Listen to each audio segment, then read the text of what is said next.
welcome to another episode of Backstage Pass. This episode is particularly special for me because it features none other than Miss Cindy Lam Lorimer, which many of you know is half owner of PLG Estates, which is where all these crazy videos come from. But she's also my wife. We've had lots of requests for more Cindy, more Cindy, more Cindy, so we decided to do an episode completely dedicated to her and her story. Cindy came to the United States in 1978 as a penniless refugee escaping the war in Vietnam, and her story is, like so many other people in this fabulous country, miraculous. So you might laugh, you might cry, but come with us on the journey of Cindy Lam Lorimer for this very special episode of Backstage Pass. See you.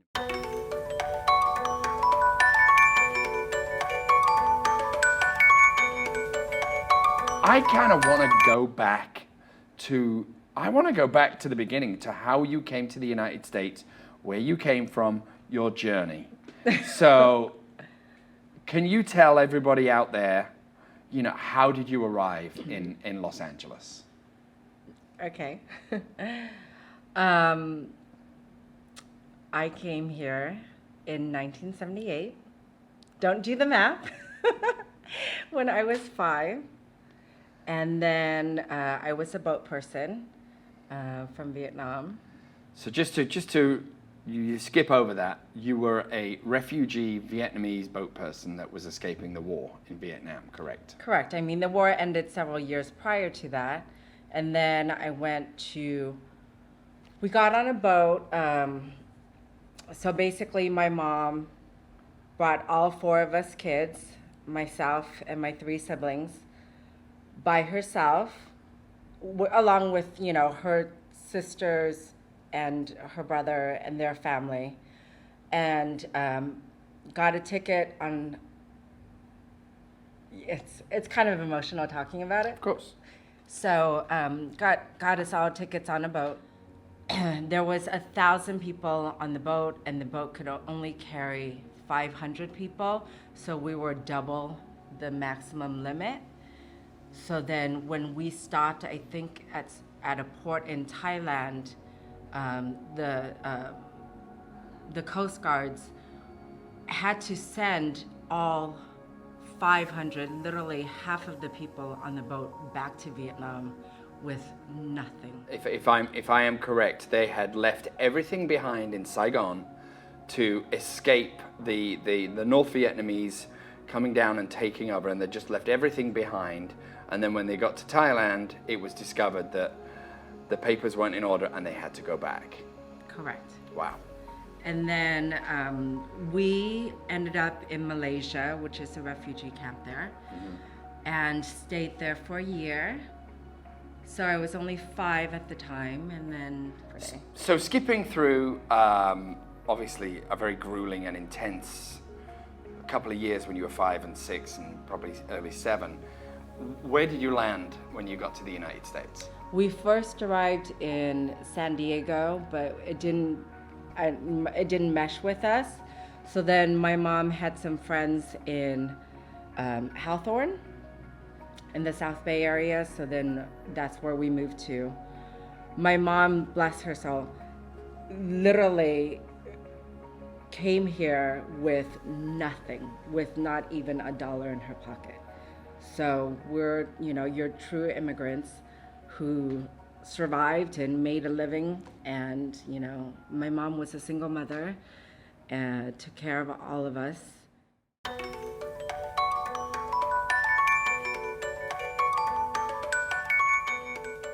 Now, obviously, we're blurring the lines here between business and personal. You obviously went to school, and then you went to university, and there's a long road there. How did you? And this may sound like I'm trying to direct the conversation back to myself. How did you meet me? No. Tell everybody your journey. How did you become a successful business owner of 2 brokerages in Los Angeles? Okay. I went to Cal State Northridge, graduated there, got a bachelor's degree, worked full-time in addition to going to school full-time. And then skip forward to when I met Peter. We actually met at the Avalon at a club, not At a rave. it wasn't a rave, it's a club. It was a And rave. it's a club. Glow stick. It's a rave, okay. The day before, I remember it was because we met on a Saturday. So then the day before, which was a Friday, I was working all day. And I know Peter loves it when I tell this story. It was a Friday, and all day during work, I was like, gosh, I have these like weird butterfly feelings in my stomach, and I don't know what it is. And I kept thinking it was doom, like something was gonna happen, like someone was gonna die or something. Doom. It was doom. And then sure enough, that night, and I still felt that like weird butterfly nervous feeling in my stomach. 5 years all into the day marriage. Saturday. And then not until that night that those feelings went away. And I kept saying to my coworkers all day Friday, something really bad's gonna happen. Something really bad is gonna happen to me or someone I love. Oh, God. And then the very next day I met the lovely Peter.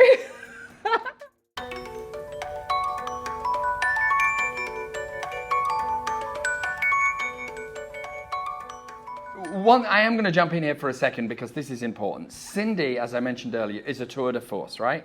You are fair but tough, and I think you are the brightest human being I've ever met. Please. And I've said that to you many, many times. You have this taped. You have it taped. But no, I mean, I am going on record saying it. You have, I mean, maybe there are some people out there watching, how can you live together and work together, have kids together and own companies together? I'm here to tell you it's a fucking nightmare. But you know what? We make We it. do it. We go on vacation together. I mean, of course, with children. Well, we don't. And then we hang out together and Sometimes not by choice. No, I'm kidding. My choice.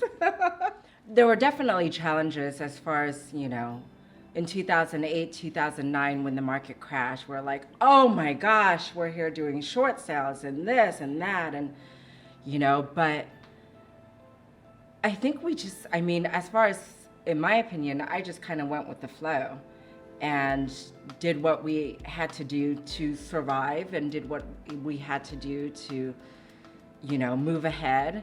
And, we stuck through it. I mean, we've been through a lot together. We just celebrated our 10-year anniversary, our 10-year wedding anniversary. But we do it and we have fun doing it. We have a laugh every day. We have a cry every day. And we have screaming arguments every day. Not every day, she but... screams at me. And I cry. I cry internally. Yeah, I'm I kidding. laugh internally.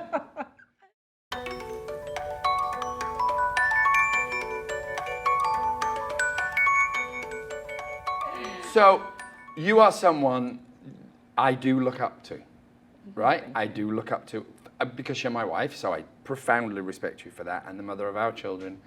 And we have, as you said, we went through the ringer. I don't know if you want to talk about. Yeah, what Peter is mentioning is that if we can survive what happened to us many years ago, we can survive anything together, which is, in between Emily and Oliver, there's a bigger, age gap because we lost William. We lost William when I was 33 weeks pregnant.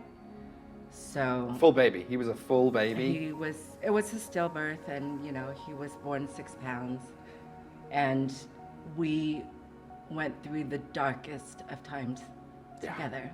We did. And it was a complete dark cloud that hovered over us and stayed with us until Oliver was born. And so then after that, Peter and we survived the 2008 crash, and then we survived the loss of baby William, and then, So at this point, and it doesn't matter because everything is gravy, really. everything is gravy.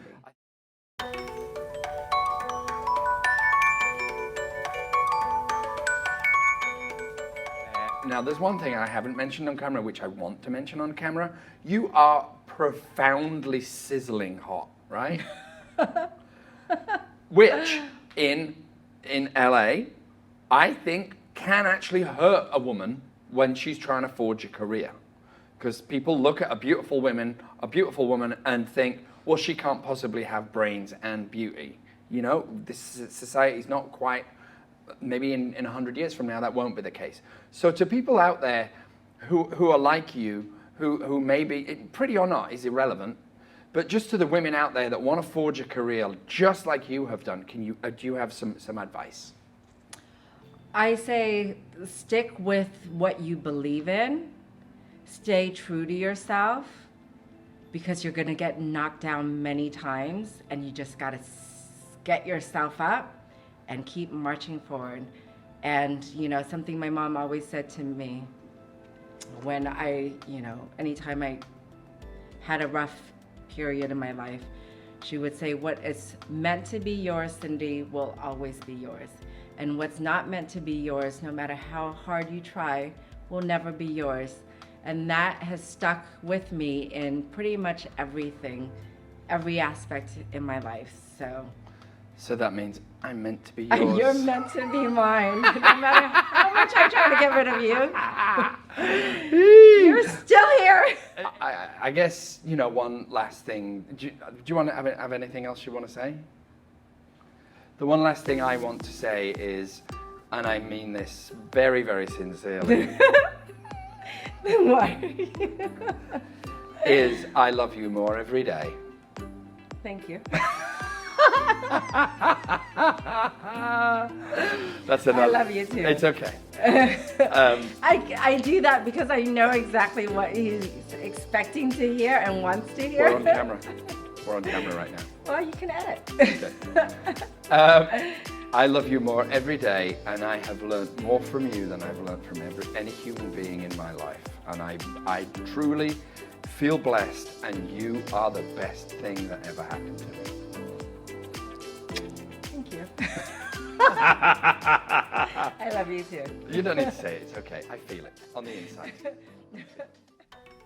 So that's it for another Backstage Pass. I want to personally thank my lovely wife, Cindy, for being such a fabulous guest. We will be back again next week with another Backstage Pass. And don't forget, you can always like, subscribe, and comment. We love your comments. Keep commenting. And so until next time, I will see you later.